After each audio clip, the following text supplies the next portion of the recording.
My name is Anna. 2 years ago, I moved to a small village with my husband, Max. We wanted to live closer to nature. The air here is fresh, a river flows nearby, and there's a beautiful forest. It's peaceful, calm, and quiet. We love this place. We also plan to have children soon, and we think this is the perfect place for them to grow up. Soon after we moved, we met our neighbors. Their names are John and Lisa. They are around the same age as us and don't have children either. We quickly became friends. We started going on picnics together and even looked for mushrooms in the forest. Life was simple and everything felt just right. John worked far away from the village. He often had to leave for weeks or even months for his job. While he was away, Lisa would feel lonely. She started asking for help with small things around her house. Max and I always tried to help her. At first, I didn't think much about it. Max is a kind man, and I trust him completely. But soon I noticed something strange. Lisa started asking Max for help more often. She would call him over to fix small things in her home or help with her garden. Still, I told myself it was okay. But then Lisa began wearing different clothes when Max came over. Instead of simple home clothes, she wore nice dresses and put on makeup. She smiled at Max in a way that made me uncomfortable. I tried not to worry. I didn't want to be jealous without a reason. Max didn't seem to notice anything. He thought he was just helping a neighbor, but he started spending more time at Lisa's house than before. I would wait at home wondering why he was gone so long.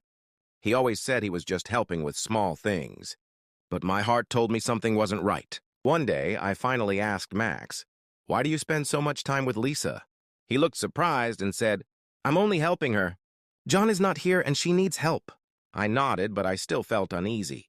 From that moment, I started paying more attention. Whenever Max went to Lisa's house, I would find a reason to go over too. I wanted to see what was really happening. Each time I went there, Lisa acted normal. But I could see how she looked at Max. Her eyes didn't show friendship anymore. There was something more, something that made me feel cold inside. One evening, Max came home late again. I asked why. He said he was fixing Lisa's car. I didn't believe him. I didn't say anything, but I knew something wasn't right. I started having bad dreams. In my dreams, Lisa was trying to take Max away from me. I would wake up feeling angry and scared. I knew I had to talk to Max again, but I didn't know how to begin. Then one day I saw them outside. They were standing close to each other, and Lisa was laughing. My heart beat faster. I couldn't stay silent anymore.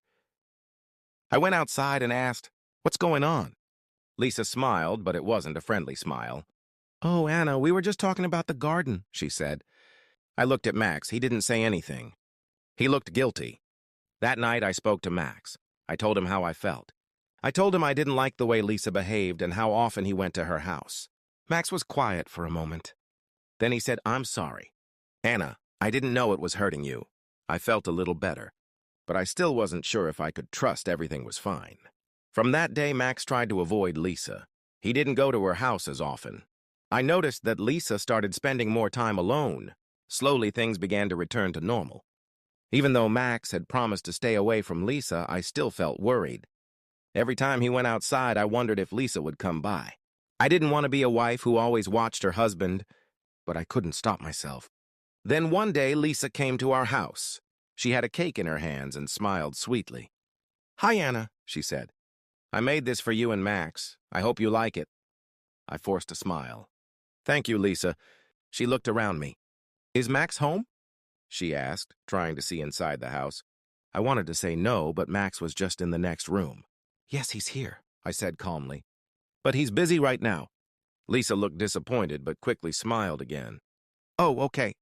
I'll leave you two to enjoy the cake. Let me know if you need anything," she said and walked away. I closed the door and felt a strange mix of relief and worry. I didn't want Lisa to come between Max and me, but it felt like she kept trying.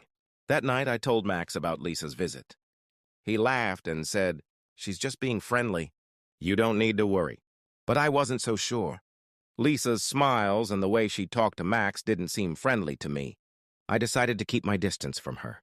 Max went back to his normal routine, working around the house, gardening, and spending time with me. I felt happy again. We talked more, walked together, and life started to feel good again. Then one day, I saw Lisa at the local store. She came up to me and said, "You know, Anna, your husband is very helpful. I don't know what I would do without him." Her words made me uncomfortable. I smiled politely. Yes, he's a good man, I replied.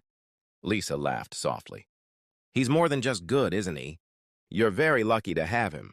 I didn't like the way she said that.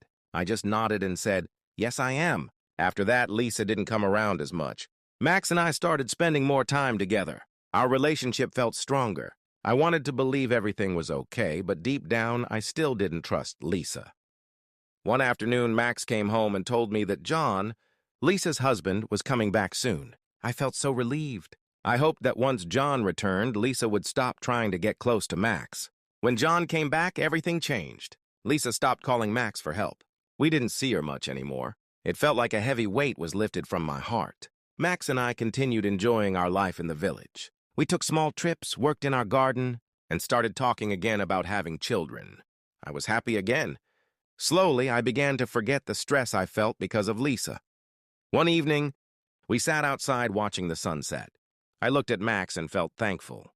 I realized I needed to trust him more.